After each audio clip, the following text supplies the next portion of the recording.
মতিউর রহমান রেন্টু একটা বই লিখেছিলেন আমার ফাঁসি চাই এই নামে। এই নামটা উনি দিছিলেন এই জন্যে যে উনি একজন মুক্তিযোদ্ধা, আওয়ামী লীগের একজন একনিষ্ঠ কর্মী, হাসিনার একজন গুণমুগ্ধ ছিলেন। সেই রেন্টু ভাই যখন হাসিনার ঘনিষ্ঠ হইয়া তার পৈশাচিক রূপ দেখলেন, তিনি তার পুরা পলিটিক্যাল জার্নির জন্য নিজেরই দায়ী করলেন। তিনি ভাবলেন আমি কেন এই ভুল করলাম, এই দায় আমার, তাই আমি আমারই ধ্বংস চাই, আমারই ফাঁসি চাই আমি। ঠিক এইভাবেই আমি নিজে চিকিৎসক, ডাক্তার, ভালোবেসেই চিকিৎসা শাস্ত্র পড়ছি, আর এই চিকিৎসা ব্যবস্থায় যে অন্ধকার দিক দেখছি, যার মধ্যে কাজ করছি, তার ফলে আমার নিজের ফাঁসি নিজে চাওয়া ছাড়া মনে হয় মুক্তি নাই। তবে আমি এটাও মনে করি যে কোনো দেশের স্বাস্থ্য ব্যবস্থার মধ্যে ওই দেশে পরিবর্তনের চাবিকাঠি লুকায় আছে। আমি এই স্বাস্থ্য ব্যবস্থার সংকট নিয়ে কথা বলতেছি। এই সংকট কাটানোর জন্য এক বিপুল কাজ আমাদের করতে হবে। বাংলাদেশের স্বাস্থ্য ব্যবস্থার সংকট এবং সেটা থেকে উত্তরণের পথ নিয়ে সংস্কারের লক্ষ্যে একটা কমিটি হয়েছে, তারা কাজ করতেছেন। মন্ত্রণালয়ের দায়িত্ব আছেন আমার বন্ধু এবং গুরুজনেরা, তাই এটা আমার দায়িত্ব। আমি স্বাস্থ্য ব্যবস্থার সংস্কার নিয়ে আমি এই মন্ত্রণালয়কে, এই সংস্কার কমিটিকে আমি সাহায্য করব। 2টা এপিসোড করছি, আরও করব। আমি খুবই অবাক হয়েছি, অসংখ্য মানুষ সেই এপিসোডগুলো দেখছে। তার মানে স্বাস্থ্যের মতো বিষয় মানুষের বিশেষ আগ্রহের জায়গা। বাংলাদেশের পুলিশ আর ডাক্তারেরা কিছু মনে করবেন না, বাংলাদেশে এমন কোনো পরিবার নাই যারা স্বাস্থ্য ব্যবস্থা বা পুলিশ দিয়ে ক্ষতিগ্রস্ত হয় নাই। তার মানে এই 2 জায়গায় কি বিপুল আর ব্যাপক মনুমেন্টাল টাস্ক আছে সংস্কারের, সেটা সংশ্লিষ্টরা বুঝতে পারতেছেন কিনা জানি না। কিন্তু আমার মনে হইল যে আমি যেই পাটাতনে দাঁড়ায় সলিউশনগুলোতে বলতেছি আগের 2 এপিসোডে, সেই পাটাতনে না দাঁড়াইলে আমার সলিউশনটা আমি কেন দিছিলাম সেটা বোঝা যাবে না। আমার সলিউশন কোনো সেন্স মেক করবে না যতক্ষণ পর্যন্ত না যে ইতিহাস বোধের উপরে দাঁড়ায় আমি সলিউশনগুলোর কথা বলতেছি, সেই একই ইতিহাস বোধের উপরে আপনারাও দাঁড়ান, ডাক্তাররাও দাঁড়ায়, স্বাস্থ্য মন্ত্রণালয় দাঁড়ায়, সংস্কার কমিটি দাঁড়ায়। আসেন আমরা আদি ইতিহাস থেকে শুরু করি, চিকিৎসা ব্যবস্থা আর তার বিবর্তনের ইতিহাস দেখি। কোন ভাঙা গড়ার মধ্যে দিয়ে গেছে সেই চিকিৎসা ব্যবস্থা, আজ আমরা যার উত্তরাধিকার। এই চিকিৎসা ব্যবস্থার ফিলোসফিক্যাল জার্নিটা কি, আসেন সেইটা আমরা বুঝে দেখি। সারা দুনিয়াতে স্বাস্থ্য ব্যবস্থার মেরুদণ্ড চিকিৎসক, অথচ এই চিকিৎসকদের বিরুদ্ধে মানুষের পর্বত প্রমাণ অভিযোগ। যে সুস্থ হয়ে বাড়ি যায় সে অভিযোগ করে, যে যায় না সে তো করবেই। তবে এই যে অভিযোগগুলা, এটা যে শুধু বাংলাদেশে তা না, এটা সারা দুনিয়ার চিত্র। কারণটা কি? কারণটা হচ্ছে যে চিকিৎসা শুধু বিজ্ঞান না, এটা একটা আর্ট। সেবাগ্রহীতা হিসেবে থাকে একজন রক্ত মাংসের জীবন্ত মানুষ। সে মানুষটা বাকি সব মানুষের চাইতে আলাদা। তার আলাদা জীবন আছে, সম্পর্ক আছে, স্মৃতি আছে, শিক্ষা আছে। এই বিপুল বৈচিত্র্যকে মায়া দিয়ে, মমতা দিয়ে, দক্ষতা দিয়ে, বিজ্ঞান দিয়ে ম্যানেজ করাটা খুবই জটিল একটা কাজ।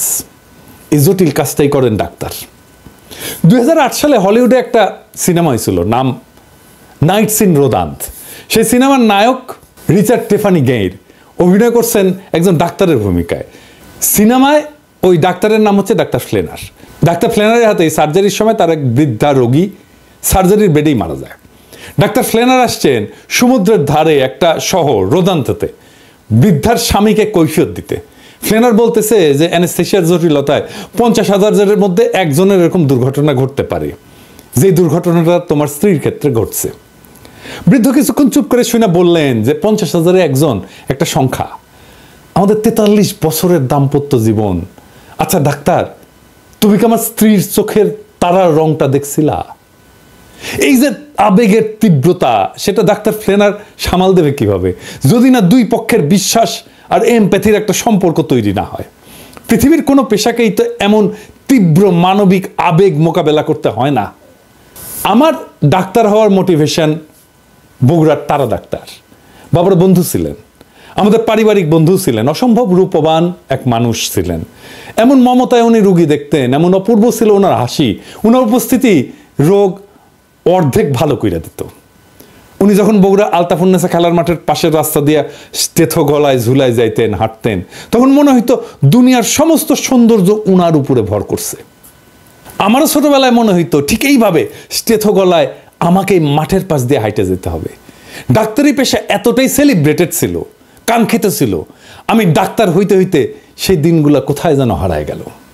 আমরা মনে করি যে ডাক্তারেরা সব দেশে, সব যুগে, সব সমাজে সমাদৃত ছিল। কথাটা ঠিক না। পৃথিবীর সব দেশেই সমাজপতিরা চিকিৎসকদের প্রতি ছিলেন নির্দয়। এই ভারতবর্ষে চিকিৎসকরা রোগীর বাসার সামনের দরজা দিয়ে ঢুকতে পারতেন না, তাদের ঢুকতে হইতো যেই পথে ম্যাথরেরা বাসার বর্জ্য নিয়ে যেত। গ্রিসের চিকিৎসককে মনে করা হতো নিচু জাতের কারিগর। রোমান সাম্রাজ্যের চিকিৎসকদের কাজ দেওয়া হতো দাসদের। শেক্সপিয়ার চিকিৎসকদের চিটার্স, মাউন্টেব্যাক্স বলছেন। মাউন্টেব্যাক্স মানে হয়েছে প্রতারক আর কি। ভলতেয়ার বলছিলেন চিকিৎসক তারাই যাদের ওষুধ সম্পর্কে জ্ঞান সামান্য, রোগ সম্পর্কে আরো কম, আর রোগী সম্পর্কে কিছুই জানে না।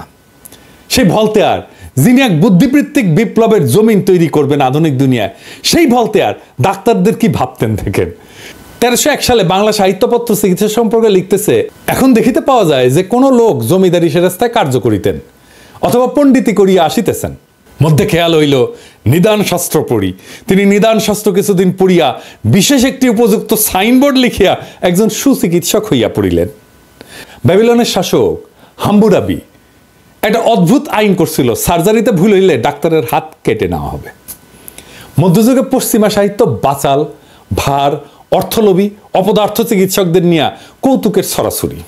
কোকাচ্চিওর ডেকামেরন বা চসারের ক্যান্টাবেরি টেলস, এইগুলোতে ডাক্তার একটা অত্যন্ত গুরুত্বপূর্ণ চরিত্র। 14 শতাব্দীর কবি পেত্রাক পোপ ষষ্ঠ ক্লিমেন্টের অসুস্থতার কথা যাই না, ওনাকে দেখতে গেছেন, তো গিয়া দেখেন যে পোপের বিছানার পাশে ডাক্তার। তিনি ফিরে গিয়া পোপকে চিঠি লিখলেন যে আপনার রোগশয্যার পাশে ডাক্তারের উপস্থিতি আমাকে শঙ্কিত করেছে। প্লিনির সাবধানবাণী স্মরণ করুন, ডাক্তাররা সারাতে নয় মেরে ফেলতেই পটু। ফরাসি নাট্যকার মলিয়ের তার ব্যঙ্গ নাটকের মূল উপজীব্যই ছিল ডাক্তারদের নিয়ে ঠাট্টা তামাশা। Imaginary invalid, the flying doctor, Don Juan, doctor Cupid, doctor in spite of himself, এই 5টা নাটকে ডাক্তারদের পেশা নিয়ে এত ব্যঙ্গ করা হয়েছে যে ডাক্তাররা দেখলে লজ্জাই পাবেন। জর্জ বার্নার্ড শর একটা নাটক আছে ডক্টর ডিলেমা নামে, সেখানে বার্নার্ড শ ভূমিকা লিখছেন যে 100 টাকা পারিশ্রমিক না বড় ডাক্তার কখনো 10 টাকা পারিশ্রমিকের ডাক্তারের সাথে একমত হবেন না, কারণ সেক্ষেত্রে তার বাড়তি 90 টাকার দাবিটা খেলেও হয়ে যায়। নেপোলিয়ন বলছিলেন যে মানুষ মারার অপরাধে পরলোকে গিয়া আমাদের মতো সেনাপতিদের চাইতে ঢের বেশি জবাবদিহি করতে হবে ডাক্তারদের। টলস্টয় ওয়ার অ্যান্ড পিস লিখতেছেন, ওখানে কৌতুক ভরে খোঁচা দিয়া লিখতেছেন, যদিও ডাক্তারেরা চিকিৎসা করেছিল, ওষুধ খাইয়েছিল, রক্ত মক্ষণ করেছিল, তবুও সে ভালো হয়ে উঠলো। মানে তার মারা যাওয়ারই কথা ছিল যেহেতু ডাক্তার আসছে। কিন্তু ইতিহাসে আরো আগে চিকিৎসকের নিরাময় করার অদ্ভুত ক্ষমতাকে মানুষ কিন্তু বন্দনা করছিল। জনগণের রোগ থেকে আরোগ্য লাভের আকাঙ্ক্ষা এত প্রবল হয়ে উঠছিল যে চিকিৎসকের দেবতার আসনে বসানো শুরু করলো তারা। মিশনে ইমহোটপ, আইসিস, গ্রিসে এসক্লেপিয়াস, ভারতে ধন্বন্তরী। ধর্মও ঈর্ষা করতে শুরু করছিল চিকিৎসকদের। যিশু বলছিলেন যারা ঈশ্বরের অবহেলা বা পাপ করবে তারা চিকিৎসকের হাতে পড়ার মতো শাস্তি পাবে। কিন্তু অলৌকিক নিরাময়ের ক্ষমতা প্রদর্শন হয়ে উঠল মানুষের মন জয়ের অন্যতম উপায়। যিশু নিজেই রোগাক্রান্তকে নিরাময় করে তার ঐশ্বরিক ক্ষমতা প্রমাণ দিয়েছেন। এমনকি গৌতম বুদ্ধ। এখনো ক্যাথলিক ফাদার হওয়ার শর্ত হচ্ছে কমপক্ষে 2টা অলৌকিক নিরাময়ের ক্ষমতা দেখাইতে হবে। চিকিৎসার সাথে অলৌকিকত্ব আর চিকিৎসককে দেবত্ব আরোপ করার ফলে লাভ হইল না চিকিৎসকের বা চিকিৎসাবিদ্যার, কারণ চিকিৎসক তো দেবতা না, তার মধ্যে কোনো ঐশ্বরিক ক্ষমতাও নাই। চিকিৎসকের কাছে মানুষের প্রত্যাশা এত উঁচুতে পৌঁছাইল যে সেদিন থেকে চিকিৎসকরা হেরে গেলেন সেই খেলায়। তারপরেই এইভাবে মধ্যযুগের সাহিত্যে চিকিৎসকদের এই অবস্থা। তবে এই অবস্থার আবার পরিবর্তন হইল অষ্টাদশ শতাব্দীর শেষ দিকে। তখন কলোনি মাস্টাররা যাচ্ছেন সারা দুনিয়ায়, নতুন নতুন যুদ্ধবিগ্রহ লেগেই আছে। সেই প্রথম ব্যাপকভাবে সেনাবাহিনীতে নেওয়া হতে থাকলো তরুণ ডাক্তারদের। ছড়ায় ছিটায় থাকা ডাক্তাররা একটা সুসংগঠিত বাহিনীর সদস্য হয়ে ছড়ায় পড়লো সারা দুনিয়ায়, মিশতে থাকলো সাধারণ মানুষের সাথেও। মানুষেরা দেখলো ক্ষমতাবান কিন্তু মাটির কাছাকাছি মানুষ। 19 শতকের মাঝামাঝি সৎ আদর্শবাদী চিকিৎসকদের দেখতে শুরু করলো পৃথিবী। সাহিত্য ছাপ পড়ল। 1872 সালে প্রকাশিত হলো জর্জ এলিয়টের মিডল মার্চ। তার নায়ক এক অসাধারণ আদর্শবাদী চিকিৎসক টার্সিয়াস লিডগেট। লেখা হলো Madame Bovary, enemy of the people, যা থেকে সত্যজিৎ রায় বানাইলেন গণশত্রু সিনেমাটা, doctor Pascal, Arrowsmith, citadel, plague. Bangla সাহিত্য লেখা হলো দত্তা, পথের দাবি, আরোগ্য নিকেতন, অগ্নি। সিনেমায় উত্তম কুমারের সবচেয়ে উজ্জ্বল চরিত্র অভিনয় ছিল ডাক্তারের চরিত্র, দেশপ্রেমিক, আদর্শবাদী, মহান পেশায় ব্রতী, নির্লোভ মহাপুরুষের প্রতিচ্ছবি। সেই সময়টাই ছিল চিকিৎসা পেশার স্বর্ণযুগ। আর আজকের বাংলাদেশের স্বাস্থ্য ব্যবস্থার সমস্যা আরো জটিল, কারণ পুরা সিস্টেম ভয়াবহ করাপশন ঢুকছে। রোগী ধরা দালাল, ডায়াগনস্টিক সেন্টারের কমিশন, হাসপাতালগুলোর রোগী ধরা বাণিজ্য, কিছু বড় বড় ফার্মাসিউটিক্যাল কোম্পানি একটা বড় অংশের ডাক্তারদের সাথে মাসোহারার সম্পর্ক, কিছু ডাক্তারদের মারাত্মক পেশাগত অদক্ষতা, রোগীদের সাথে দুর্ব্যবহার, আর এই সিস্টেমটাকে টিকায় রাখার জন্য গড়ে ওঠা কায়েমি স্বার্থবাদী গোষ্ঠী পরিস্থিতিকে জটিল থেকে জটিলতর করে তুলছে। মানুষ বুঝতে পারে যে এই ব্যবস্থা অত্যন্ত করাপ্ট, তাই সে মাঝে মাঝে তার ক্ষোভ ঝাড়ে ফ্রন্ট লাইনে থাকা ডাক্তারদের উপরে। অভিযোগ ভুল চিকিৎসার। ডাক্তাররা কেন ভুল চিকিৎসা করে? এর দায় কি শুধু ডাক্তারের? WHO বলে যে পশ্চিমা স্বাস্থ্য ব্যবস্থাতে 10% রোগী ভুল চিকিৎসার শিকার হন। চিকিৎসার ঝুঁকি থাকবেই। অত্যন্ত অভিজ্ঞ এবং যত্নশীল চিকিৎসকেরও ভুল হইতে পারে, কারণ প্রত্যেকটা রোগাক্রান্ত শরীর আপন বৈশিষ্ট্য অনন্য। শরীর সবসময় বইয়ের টেক্সট মাইনে চলে না, এটাই বিজ্ঞান। কিন্তু এই যুক্তি মানুষ মানবে কেন যদি তা একটা করাপ্ট সিস্টেমের মধ্যে থাকা একজন মানুষের কাছে শোনে? ডাক্তারদের সাথে আস্থার বিশ্বাসের সম্পর্ক তৈরি করতে 2000 বছর লাগছিল সভ্যতার। এই ইতিহাস যদি ডাক্তাররা জানতো তাহলে মাত্র 50 বছরের মধ্যে সেটাকে ধূলিসাৎ করে দিতে পারতো না। সেই জন্যেই স্বাস্থ্যের জন্য দরকার একটা ফাদার ফিগার। ডাক্তার জাফরুল্লাহ চৌধুরীর মতো, যে নিজে ডাক্তার, সমস্যাটা ভালো বুঝে, আবার জনতার সাথে সম্পর্কিত, মানুষ তাকে বিশ্বাস করে। এমন ফিগার ছাড়া আপনি স্বাস্থ্যে কোনো সংস্কার করতে পারবেন না। আমাদের দুর্ভাগ্য, যখন আমরা সংস্কার করতে যাচ্ছি তখন জাফর ভাই আমাদের মাঝে নাই। বিষয়টা আরো গভীরে যায় দেখি ডাক্তারদের তরফ থেকে তারা কোন জটিল সমস্যার মধ্যে থেকে কাজটা করে সেটা না জানলে শুধু দোষ দেওয়া সমস্যার সমাধান হবে না। প্রাচীনকালে চিকিৎসকরা রোগীর চিকিৎসা করতে করতে অভিজ্ঞতা সঞ্চয় করতেন। সেই সঞ্চিত জ্ঞান তিনি পরের প্রজন্মকে দিয়ে যেতেন। আর আজকে চিকিৎসক যখন রোগীকে চিকিৎসা দেন, রোগ নির্ণয় করেন, সেই চিকিৎসার পিছনে থাকে কোনো না কোনো গবেষণা। সেই গবেষণার উপরে ভর কইরা চিকিৎসক তার সিদ্ধান্ত নেন। কিন্তু খুবই উদ্বেগের ব্যাপার, চিকিৎসা ক্ষেত্রে গবেষণার ফলাফল যেটা দাবি করা হয়েছিল, অন্য গবেষকেরা সে একই পরীক্ষা করে সেই ফল পাচ্ছেন না। বিষয়টা আরেকটু পরিষ্কার করে বুঝি। বৈজ্ঞানিক গবেষণার একটা মূল বিষয় হলো রিপ্রোডিউসিবিলিটি।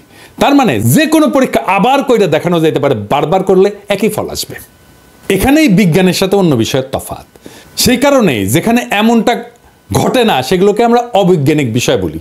আমি যদি 2 অণু হাইড্রোজেন আর 1 অণু অক্সিজেনকে মিশে তার ভিতর দিয়ে বিদ্যুৎ চালনা করি, তাহলে আমি পানি পাবো। এটাই আমার যদি গবেষণা হয়, তাহলে আমার এই পদ্ধতি ব্যবহার করে সবাই একইভাবে পানি বানাইতে পারবে। যতবার এটা করবে ততবারই একই ফল আসবে। এটাকে বলে রিপ্রোডিউসিবিলিটি। আর এটা যদি না ঘটে তাহলে বলতে হবে আমার গবেষণাটা ভুল বা আমার পদ্ধতি অবৈজ্ঞানিক। একই পর্যবেক্ষণ অনেকবার করে দেখানোই হলো বিজ্ঞানের বৈশিষ্ট্য।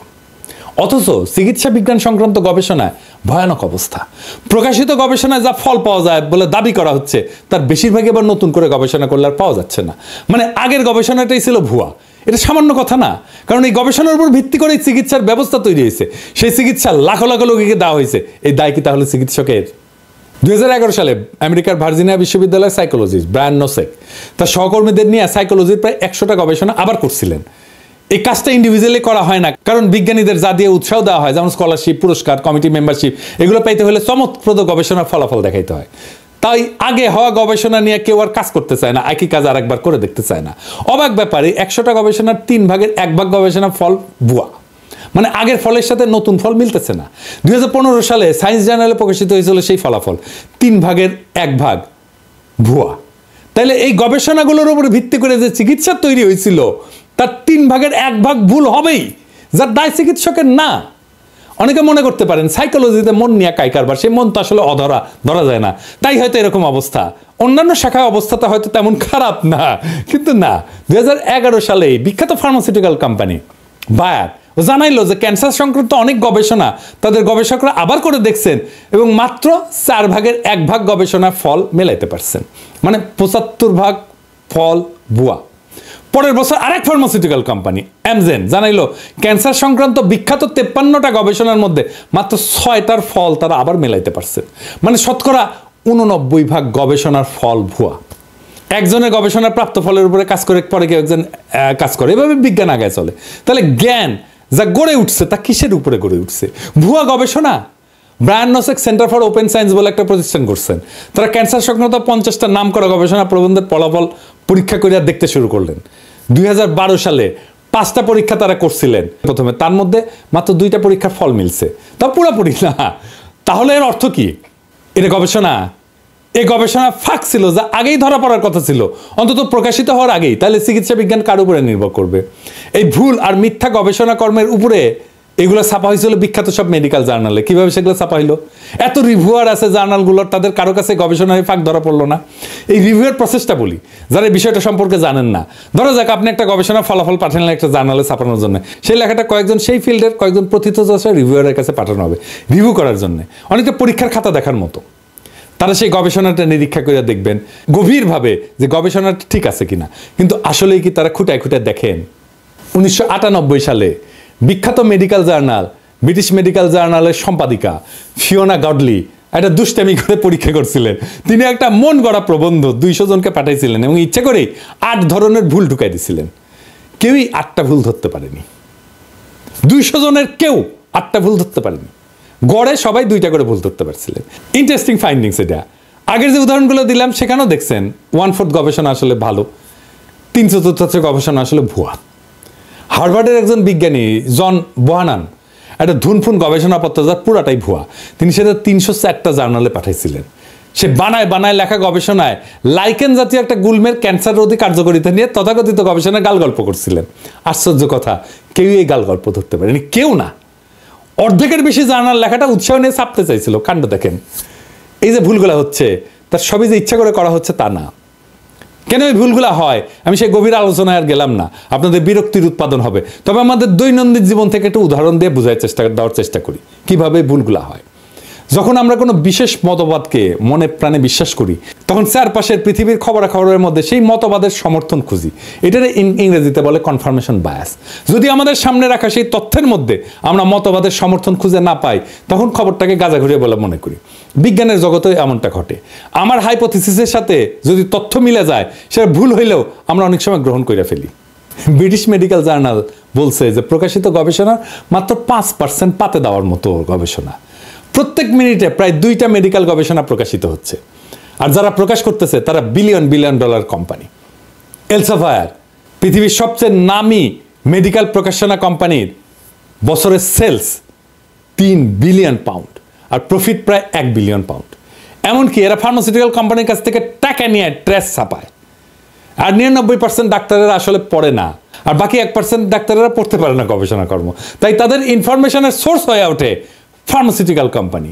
আমার কথা না, গবেষণার কথা। এই যে গ্যাবে অ্যান্ড লি মে তাদের গবেষণার ফাইন্ডিংস এভাবে লিখছেন যে clinicians rarely accessed, appraised and used explicit evidence directly from research or other formal sources. তার মানে হইতেছে চিকিৎসকেরা কদাচিৎ গবেষণা বা ফর্মাল সোর্স থেকে এভিডেন্স কালেক্ট করে। এর ফলে যারা মার্কেটিং আর প্রমোশনে বিলিয়ন ডলার খরচ করে তাদের প্রভাবে ডাক্তাররা এমন সব ওষুধ লেখে যা ক্ষতিকর বলে চিহ্নিত হয়েছে। এর মধ্যে 1998 সালে আমেরিকার 5টা ওষুধকে প্রত্যাহার করা হয়েছিল যেগুলো রোগীর কোনো উপকার তো করেই না, ক্ষতি করছিল। তার মধ্যে ছিল অ্যালার্জির ওষুধ, মেদ কমানোর ওষুধ, কোনো প্রাণঘাতী রোগ চিকিৎসার ওষুধ কিন্তু না। কিন্তু এটা যেই সময় বাজারে ছিল আমেরিকার মানুষের 10% এই ওষুধগুলো কোনো না কোনো সময় খাইছে। এই ওষুধের অ্যাপ্রুভালের সময় যে ডেটা দেওয়া হয়েছিল সেগুলো ছিল ভুয়া। এ দায় তাহলে কার? এমন মিথ্যা আর গাঁজাখুরি জিনিস গবেষণা বলে প্রকাশিত হয়েছিল নামকরা জার্নালে। 2001 সালে 40টা গবেষণা কর্মকে প্রত্যাহার করা হয়েছিল। 10 বছর পরে এই সংখ্যা বেড়ে দাঁড়িয়েছিল 400-র বেশি। অর্থাৎ মোট গবেষণার সংখ্যা বাড়ছিল মাত্র 1.5 গুণ। মেডিকেল জার্নালে প্রকাশিত উঁচু মানের গবেষণার প্রায় 15%ই আদতে যাচ্ছেতাই টাইপের গবেষণা। আমেরিকা সরকারের অফিস অফ রিসার্চ ইন্টিগ্রিটি 2008 সালে নেচার পত্রিকায় একটা রিপোর্ট প্রকাশ করে। তারা 2000 বিজ্ঞানীর গবেষণাকে 3 বছর ধরে নিবিড় পর্যবেক্ষণ করে দেখে এর মধ্যে 200টা গবেষণায় জোচ্চুরি আছে। প্রেডেটরি জার্নাল বলে মেডিকেল সায়েন্সে এক ধরনের জোচ্চুরি জার্নাল হয়েছে, যেখানে আপনি মোটামুটি যা খুশি তাই ছাড়তে পারবেন, শুধু কিছু নগদ নারায়ণ ধরাই দিতে হবে আর কি। সহকারী অধ্যাপক থেকে সহযোগী অধ্যাপক, আবার সহযোগী অধ্যাপক থেকে অধ্যাপক হওয়ার জন্য মানে প্রমোশনের জন্য প্রকাশিত গবেষণা লাগে। বাংলাদেশে একসময় এক বিখ্যাত প্রফেসর দৈনিক পত্রিকায় প্রকাশিত স্বাস্থ্য বিষয়ক একটা নিবন্ধ জমা দিয়া অধ্যাপকের পদ বাগাই নিয়েছিলেন। আমি হিসাব দিতে পারবো না এই প্রেডেটরি জার্নালে লেখা দিয়া কত অধ্যাপকের পদ বাংলাদেশের ডাক্তাররা বাগাই নিয়েছেন। তবে কেউ কেউ যে বাগাইছেন সে অনুমান অবশ্যই করা যায়, কারণ এই প্রেডেটরি জার্নালে আমার বন্ধু দেশের ডাক্তারদের লেখাই 50%-এর বেশি। ফার্মাসিউটিক্যালস কোম্পানি যদি চিকিৎসকের ক্লিনিক্যাল জাজমেন্টকে প্রতিস্থাপন করে তাহলে রোগী কি চিকিৎসা পাবে? গবেষণার নামে ট্র্যাশ যদি ভরতে থাকে মাথায়, কোনটা গবেষণা আর কোনটা ট্র্যাশ এটা বোঝার দক্ষতা যদি না থাকে তাহলে রোগী চিকিৎসা পাবে? রোগী যে শুধু চিকিৎসা পায় না, এটা সে তার কমন সেন্স দিয়ে বোঝে। তাই তার ক্ষোভ মাঝে মাঝে ছাই চাপা আগুনের মতো উদ্গীরিত হয়, সে স্বাস্থ্যকর্মীর উপরে ঝাঁপায় পড়ে। ডাক্তাররা সারা দুনিয়াতে কর্মক্ষেত্রে হিংসার শিকার হন। এই হিংসার বিস্তার এতই বিশাল যে 2002 সালে WHO-কে world report on violence and health প্রকাশ করতে হয়েছিল। WHO-র মতে 38% চিকিৎসক এবং স্বাস্থ্যকর্মী সারা জীবনে অন্তত একবার ভায়োলেন্সের শিকার হন। বিশাল ঘটনা, দুনিয়াতে কোনো পেশার ক্ষেত্রে এটা ঘটে না। আমি আলোচনায় গভীরে যাওয়ার আগে আপনাদের একটা বিষয় স্মরণ করে দিতে চাই। খেয়াল করলে দেখবেন ভায়োলেন্সের শিকার চিকিৎসক এবং স্বাস্থ্যকর্মীদের প্রায় সবগুলাই সরকারি বা পাবলিক। 2021 সালে বাংলাদেশের চিকিৎসক নিগ্রহের যে ঘটনাগুলো ঘটছে তা নিয়ে একটা গবেষণা প্রকাশিত হয়েছে। তাতে দেখা যাচ্ছে যে সমস্ত স্বাস্থ্যকর্মী কর্মক্ষেত্রে ভায়োলেন্সের শিকার হয়েছে তার 91% সরকারি ডাক্তার বা স্বাস্থ্যকর্মী। আউটডোর সার্ভিসের 80% আর ইনডোর সার্ভিসের 60% দেয় প্রাইভেট সেক্টর। অথচ কি অবাক বিষয়, পাবলিক সেক্টরের চিকিৎসক সংখ্যায় কম সার্ভিস দেওয়া বেশি পরিমাণে ভায়োলেন্সের শিকার হচ্ছে। আমি যেদিন এই ভিডিও রেকর্ড করি সেদিনই চিকিৎসা বিজ্ঞানের গবেষণা সংক্রান্ত ডেটাবেস মেডলাইনে ভায়োলেন্সে কিওয়ার্ড দিয়ে সার্চ দিলাম, দেখেন কি বিপুল পরিমাণে ভায়োলেন্স সংক্রান্ত আলোচনা আর গবেষণা মেডিকেল মহলে বাড়ছে। এই গ্রাফে অবশ্য এটাও দেখতে পারবেন যে চিকিৎসা বিজ্ঞান ভায়োলেন্স সংক্রান্ত আলোচনা শুরুই হয়েছে 80-র দশক থেকে। এখন প্রশ্ন হচ্ছে এই ভায়োলেন্স কিভাবে থামানো যাবে? তাহলে আমাদের দেখতে হবে ভায়োলেন্সের উৎস কি। বাংলাদেশের জিডিপির অনুপাতে হেলথ বাজেট 2012 সালের পর থেকে ক্রমাগত কমছে। এখন মোটামুটি জিডিপির 2%, দক্ষিণ এশিয়া এটা প্রায় 5.5%। প্রাইভেট সেক্টরে চিকিৎসা ব্যয় মেটাতে বছরে 4% মানুষ দারিদ্র সীমার নিচে চলে যাচ্ছে। বাংলাদেশে এক বছরে দরিদ্র কমে 1 থেকে 2%। শুধু চিকিৎসার ব্যয় মেটাতে গিয়ে দারিদ্র সীমার নিচে চলে যায় প্রত্যেক বছর 4% মানুষ। বাদরের তৈলাক্ত বাস ব্যয় ওঠার উপমার সাথে এটার কিন্তু মিল আছে। এর আবার গালভরা একটা নাম আছে, মেডিকেল পভার্টি ট্র্যাপ বা দারিদ্র ফাঁদ। হার্ভার্ড মেডিকেল স্কুলের সোশ্যাল মেডিসিনের শিক্ষক পল ফার্মার এটাকে বলছেন স্ট্রাকচারাল ভায়োলেন্স। এর অর্থ হচ্ছে জাত, ধর্ম, লিঙ্গ, বর্ণ, বৈষম্য, রাজনৈতিক হিংসা, যুদ্ধ, সামাজিক অর্থনৈতিক অসাম্য এসব কিছুই নির্ধারণ করে কে অসুস্থ হয়ে পড়বে এবং মেডিকেল সার্ভিস নিতে পারবে। তার মানে আপনি একজন স্বাস্থ্যকর্মী হয়ে এই বাজেটে কাজ করে নিজেই স্ট্রাকচারাল ভায়োলেন্সের অংশ হচ্ছেন। রোগীরা স্ট্রাকচারাল ভায়োলেন্সের শিকার হয় প্রথমে। ডাক্তার না জেনে না বুঝে স্ট্রাকচারাল ভায়োলেন্সের অংশ হয়ে যান। রোগীর স্বজনেরা সেই স্ট্রাকচারাল ভায়োলেন্সের ফিজিক্যাল এমবডিমেন্ট হিসেবে দেখে একজন ডাক্তারকে। তাই পাল্টা আক্রমণের লক্ষ্য হয় সে। আপনি স্বাস্থ্যকে প্রায়োরিটি না দিলে স্ট্রাকচারাল ভায়োলেন্স কমবে না। আপনি দেখবেন এই জুলাই আগস্ট বিপ্লব যোদ্ধাদের সুচিকিৎসার ব্যবস্থা করতে পারলো না স্বাস্থ্য মন্ত্রণালয়। ওই যে প্রায়োরিটি মনেই করলো না যে কাজটা জরুরি। যেই মন্ত্রণালয় 20 থেকে 25,000 আহত ছাত্র জনতাকে সার্ভিস দিয়ে তৃপ্ত করতে পারে না, সে 18 কোটি জনতাকে কিভাবে তৃপ্ত করবে? এটাই তো ছিল স্বাস্থ্য মন্ত্রণালয়ের জন্য অ্যাসিড টেস্ট। স্বাস্থ্য যে জাতীয় উন্নয়নের জন্য, অর্থনৈতিক উন্নয়নের জন্য একটা পূর্ব শর্ত, এটা না বুঝে আমাদের নীতি নির্ধারকেরা না আমাদের হেলথের লিডাররা বুঝাইতে পারে নীতি নির্ধারকদের। এই বিষয়টা বুঝে দেখি। 2010 সালে একটা ইন্টারেস্টিং প্রবন্ধ প্রকাশিত হয়েছিল, nuclear weapons and neglected diseases the 10,000 to 1 gap শিরোনামে। এই প্রবন্ধে বলা হয়েছে 11টা পারমাণবিক শক্তিধর দেশ $10 ট্রিলিয়ন বেশি ব্যয় করছে অস্ত্র তৈরি এবং মেনটেন্যান্সে। আর সারা পৃথিবীতে 80 কোটি মানুষ কৃমিতে আক্রান্ত যে হয় তার বেশিরভাগই নিম্ন বা মধ্য আয়ের পারমাণবিক শক্তিধর দেশ। যেমন ইন্ডিয়াতে 14 কোটি, চীনে 8.5 কোটি। নেগলেক্টেড ডিজিজ কন্ট্রোলের জন্য বরাদ্দ সারা দুনিয়ায় $1 বিলিয়ন কম। অর্থাৎ $10 ট্রিলিয়ন পারমাণবিক অস্ত্র সম্ভারের 10,000 ভাগের 1 ভাগেরও কম। 2010 সালে ল্যান্ডসেটের 2 জানুয়ারি আরেকটা প্রবন্ধ প্রকাশিত হয়েছিল, neglected topical disease beyond the tipping point শিরোনামে। ওখানে প্রবন্ধকার বলছে যে ওভারসিজ ডেভেলপমেন্ট ফান্ডের মাত্র 0.6% বরাদ্দ আছে নেগলেক্টেড টপিক্যাল ডিজিজের জন্য। মাইকেল মমার্ট এসব বিশ্লেষণ করে বলছিলেন যে স্বাস্থ্য হইল দীর্ঘ সামাজিক প্রক্রিয়ার পরিণতি এবং ফলাফল। এই যে স্ট্রাকচারাল ভায়োলেন্সের শিকার হচ্ছে সাধারণ মানুষ, যাদের এই ভায়োলেন্সে কোনো ভূমিকা নাই, ভাষ্য নাই, কোনো অবস্থিতিও নাই। বাংলাদেশের মানসিক চিকিৎসকরা সম্প্রতি বলছেন যে বাংলাদেশের 4 জনের মধ্যে 1 জন মানসিক রোগে ভুগতেছেন। প্রত্যেক বছর 10,000 জন মানুষ আত্মহত্যা করতেছে। এর কারণ হিসাবে বেকারত্ব, হতাশার কথা বলছেন ডাক্তাররা সাহেবেরা। এটা খুব গুরুত্বপূর্ণ কথা বলছেন, তা হচ্ছে বিচারহীনতা। তার মানে সাম্য এবং ন্যায় বিচার শুধু রাষ্ট্রের স্বাস্থ্যের জন্যই জরুরি না, ব্যক্তির স্বাস্থ্যের জন্যও জরুরি। ভায়োলেন্সের the medicine the necessary politics of public health প্রবন্ধে বলা হয়েছে এই ভায়োলেন্সের ট্রিগারিং ফ্যাক্টরগুলোর সামাজিক এবং রাজনৈতিক ডাইমেনশন আছে। ভায়োলেন্সের প্রশ্নের সাথে জড়ায় আছে গ্লোবালাইজেশনের বিতর্ক। আলমা তার প্রাইমারি হেলথ কেয়ারের ঐতিহাসিক ঘোষণায় স্বাস্থ্য নিশ্চিত করার শর্ত হিসেবে শান্তি নিশ্চিত করার কথা বলা হয়েছিল, রাষ্ট্রীয় সংঘাত বন্ধ করার কথা বলা হয়েছিল, আর নিরস্ত্রীকরণের উপরে জোর দেওয়া হয়েছিল। ডাক্তারির খুব একটা অন্তর্গত দার্শনিক কন্ট্রাডিকশন আছে। আপনি খেয়াল না রাখলেই পা স্লিপ কাটবেন। এটা যে শুধু ডাক্তারদের বুঝলে হবে না, এটা বুঝতে হবে সবাইকেই। কত ধরনের সূক্ষ্ম সূক্ষ্ম ফাঁদ আছে, ট্র্যাপ আছে, পিছল জায়গা আছে, যেটা আমাদের খুব গভীরভাবে বোঝা দরকার। তাছাড়া শুধু ডাক্তারদের দোষী দেবেন কিন্তু ফল আসবে না।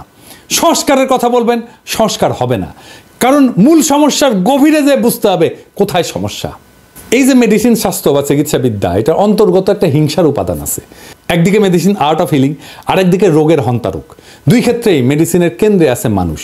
মেডিসিনের ঐতিহাসিক বিবর্তনের মাঝে অন্তর্গত যে দ্বন্দ্ব এবং টানাপোড়েন আছে, এইটা নিয়ে দেরিদার একটা লেখা আছে প্লেটোস ফার্মেসি নামে, আগ্রহীরা পড়ে দেখতে পারেন। সেখানে তিনি বলছেন ফার্মাকন এই শব্দটার অর্থ একদিকে বিষ, আরেকদিকে অমৃত বা নিরাময়কারী।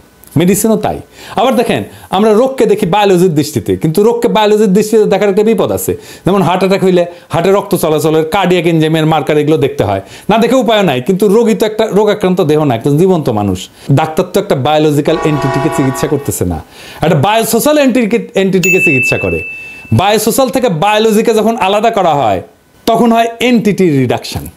এইভাবেই রিডাকশনিজমের উপরে দাঁড়ায় আছে আমাদের চিকিৎসাবিদ্যা। তাই সোশ্যাল এন্টিটি যখন সামনে এসে দাঁড়ায় তখন সেটাকে পৃথিবীর কোনো দেশের ডাক্তাররাই আর মোকাবেলা করতে পারে না।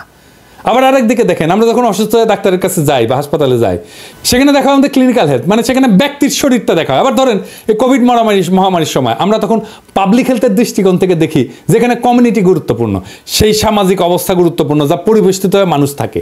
যদি দুই ক্ষেত্রেই ডিসোশ্যালাইজেশন সমানভাবে কার্যকর থাকে, তাহলে দুই ক্ষেত্রে যেটা হয় সেটা হচ্ছে ডিহিউম্যানাইজেশন।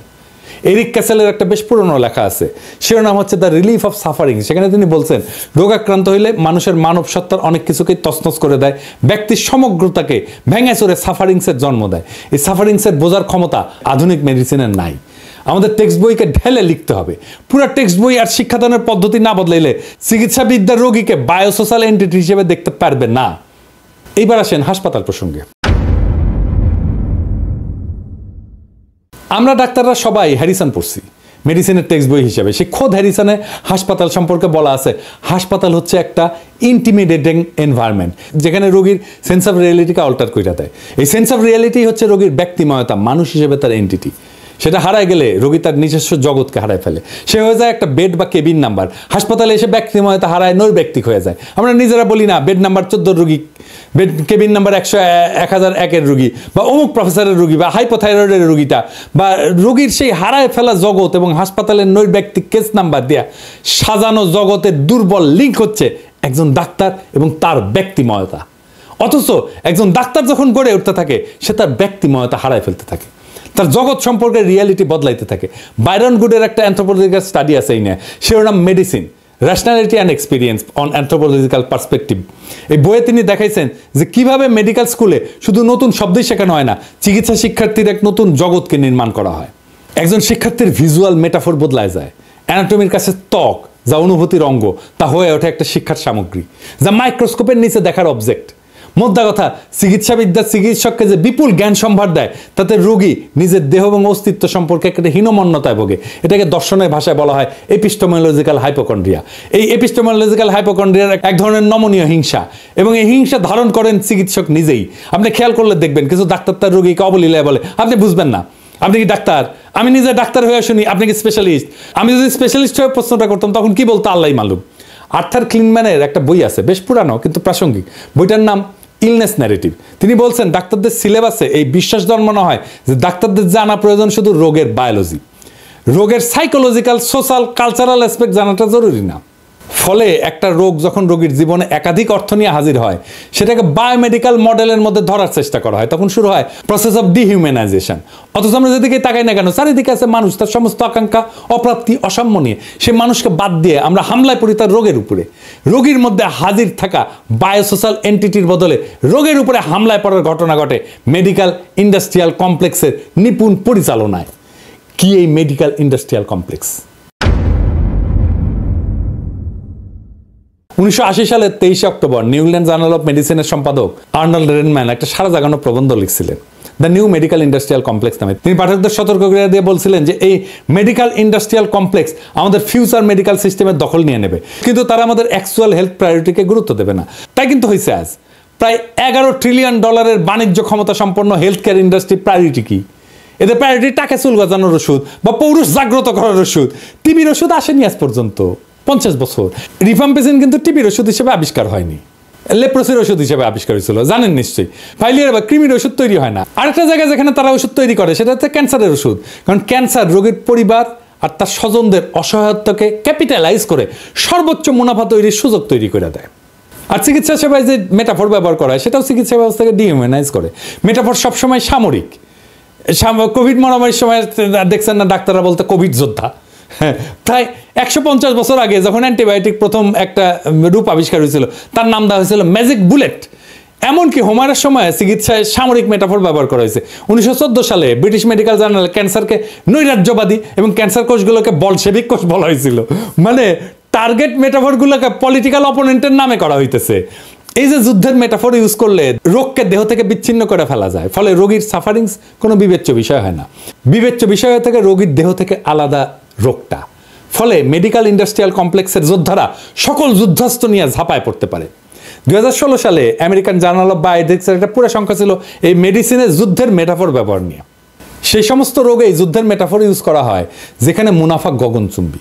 আপনি কখনো দেখবেন না যে ডায়রিয়ার বিরুদ্ধে যুদ্ধ বা কৃমির বিরুদ্ধে যুদ্ধ, ডাক্তার সাহেবরা নিশ্চয়ই নিজেদেরকে ডায়রিয়া বা কৃমি যোদ্ধা পরিচয় দেবেন না, যদিও খুব আগ্রহ নিয়ে নিজেদেরকে ক্যান্সার যোদ্ধা বলে পরিচিত করতে চাইবেন। মেডিসিনের এই গ্লোবাল কালচারে ডাক্তারেরা সজ্ঞানে বা অজ্ঞানে বিশ্বাসী হয়ে ওঠে এবং বাহক হয়ে যায়। হিংসার এক নতুন চেহারা আমাদের সামনে ভাইসা ওঠে। এমনকি দেহকে জাতিরাষ্ট্রের সাথে তুলনা করা হয়েছে। রমেলি মার্টিনের একটা ইমিউনোলজি বই আছে, নাম towards an anthropology of immunology, the body as nation state. যুদ্ধ খেলা জমার জন্য উত্তম মেটাফরি বটে, তাই না? ডাক্তারি পেশা তো কলঙ্ক কম কামায়নি। ইতিহাসের ডাক্তারেরা যারা জীবন নয় মৃত্যুর দূত হিসেবেও কাজ করছে, এসব তো পৃথিবীর মানুষের কালেকটিভ মেমোরি থেকে হারায় যায়নি। নাজি কনসেন্ট্রেশন ক্যাম্পে ডাক্তারেরা কাজ করতো। সেই সব ডাক্তারেরা কিভাবে মৃত্যুর গবেষণা করতো? সাবসিকুয়েন্ট নুরেমবার্গ ট্রায়ালে 23 জন অভিযুক্তের মধ্যে 20 জনই ছিল ডাক্তার। ভাবা যায়, নাজি হিসাবে বিচার হচ্ছে 23 জনের মধ্যে 20 জন ডাক্তার। মৃত্যুদূত সেই ডাক্তার জোসেফ মেঙ্গেলের কথা আমরা জানি। সে কনসেন্ট্রেশন ক্যাম্পে পেট্রোল থেকে শুরু করে হেন কেমিক্যাল নাই যা বন্দীদের শরীরে পুষ না করতো গবেষণার নামে। এই বদমাইশ গ্রেপ্তারেরা ব্রাজিলে স্বাভাবিকভাবে মৃত্যুবরণ করে। সেই দিনগুলো কি শেষ হয়েছে? না, হয়নি তো। 2004 সালে ল্যান্ডসেটে আবু গ্রাইব কারাগারে ডাক্তারদের সেই একই নাজি বদমাইশি নিয়ে একটা আর্টিকেল ছাপা হয়েছে, Abu Ghraib its legacy of military medicine নামে। আরও 2টা আর্টিকেল আছে নিউ ইংল্যান্ড জার্নাল অফ মেডিসিনে, উইদাউট কনসাস আর when doctors go to war. 2টাই 2005 সালে প্রকাশিত। আগ্রহীরা পড়তে পারেন, অনলাইনে আছে। এই দুঃস্বপ্ন কি শেষ হয়েছে? না, হয়নি। এমনকি হার্ভার্ডে এখন গবেষণা হচ্ছে কগনিটিভ নিউরোসায়েন্সে। কি জন্য জানেন? যারা আমেরিকান রাষ্ট্রের বিরুদ্ধে যুদ্ধ ঘোষণা করছে, অর্থাৎ হার্ডকোর টেরোরিস্ট, তারা দৈহিক আর মানসিক অত্যাচারে ঠিক কোন পর্যায়ে গিয়ে ভেঙে পড়তে পারে তার ব্রেন ম্যাপিং করা, মস্তিষ্কের ফিজিওলজিতে কি কি বায়োকেমিক্যাল পরিবর্তন ঘটে সেটা পরিমাপ করা। কি ভয়ানক অবস্থা! আবার দেখেন, দেহের উপরে রাষ্ট্রের নিয়ন্ত্রণের সবচেয়ে বর্বর রূপ হচ্ছে মৃত্যুদণ্ড। এই মৃত্যুদণ্ড দেওয়ার সময়, এমনকি এক্সিকিউশনের সময় ডাক্তার যুক্ত হচ্ছে। ইনজেকশন দিয়ে জলজ্জান্ত মানুষকে মৃত্যুদণ্ড দেওয়া হচ্ছে, তাকে ডাক্তার মারতেছে, ডাক্তার হয়ে উঠতেছে জল্লাদ। কোনো গ্লানি নাই। একজন ডাক্তার তো এই কাজ করতেই পারে না, এটা মেডিকেল এথিক্সের বাইরে। সে ডাক্তার হিসেবে তার শপথ ভঙ্গ করতেছে, কারণ সে তো জীবন বাঁচায়, সে জীবন নেয় না। 70-80 দশকে ডাক্তারেরা বাংলাদেশেও বন্ধ্যাত্বকরণ কর্মসূচি বাস্তবায়ন করছে। কেউ জিজ্ঞেস করে নাই এটা ঠিক না, কেউ বলে নাই, কোনো ডাক্তার বলে নাই এটা ঠিক না। তৃতীয় বিশ্বের কোটি কোটি সক্ষম পুরুষ নারীকে বন্ধ করে দিছে ডাক্তাররা নিজের হাতে। জ্ঞানের কি ধ্বংসাত্মক ব্যবহার! চিকিৎসাবিদ্যার এই যে অন্তর্গত কন্ট্রাডিকশন, এটাই এই পেশার মানবিক সম্ভাবনাকে স্ফুরিত হইতে দেয় নাই। অন্তর্গত গভীর হিংসার বোধ থেকে একজন মেঙ্গেল তৈরি করে, একজন জল্লাদ তৈরি করে, হাজার হাজার বন্ধাকরণ কর্মী তৈরি করে যারা তাদের পেশা নিয়ে গর্ব করে। গবেষণার তথ্য লুকায় রফেকক্সিবের মতো ওষুধ কোটি কোটি মানুষকে খাওয়ায় দেয় বিনা গ্লানিতে। খুব সহজেই এরা বিগ কর্পোরেশনের অংশ হয়ে যায়।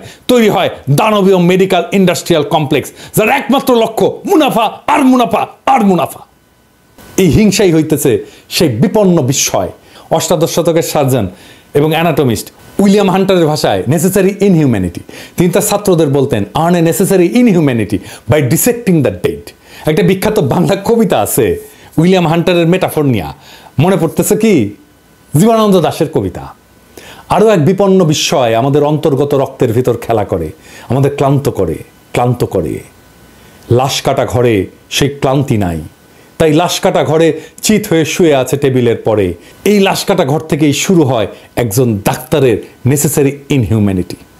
ওই নেসেসারি ইনহিউম্যানিটি থেকে চিকিৎসাবিদ্যা মুক্তি না পাইলে শতাব্দীর পর শতাব্দী চেষ্টা করলো পৃথিবীর কোনো দেশেই ডাক্তাররা কখনো মানুষের প্রিয়জন হইতে পারবেন না। হে স্বাস্থ্য মন্ত্রণালয়ের নেতারা, ডাক্তারি শাস্ত্রের এই অন্তর্গত দুর্বলতা, ঐতিহাসিক স্খলন আর তার সাথেই বিপুল মেডিকেল ইন্ডাস্ট্রিয়াল কমপ্লেক্সের সাথে লড়াই করতে পারবেন?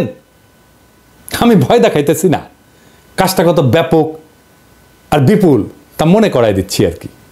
স্বাস্থ্য মন্ত্রণালয়ে পলিটিক্যালি এক্সট্রিমলি পাওয়ারফুল তীক্ষ্ণ বেধার পপুলার লিডার পাইলে কাজটা সহজ হইতো। এটা ছাড়া যে পারবেন না তা না, কিন্তু জানা বোঝাটা খুব পরিষ্কার না হইলে আপনি এই কাজটা এমনকি শুরুও করতে পারবেন না। বলবেন সংস্কার, হবে না সংস্কার। তবে আমার শুভকামনা রইল, কোথাও আমার সাহায্য করার জায়গা থাকলে জানায়েন, করব। ইনকিলাব জিন্দাবাদ।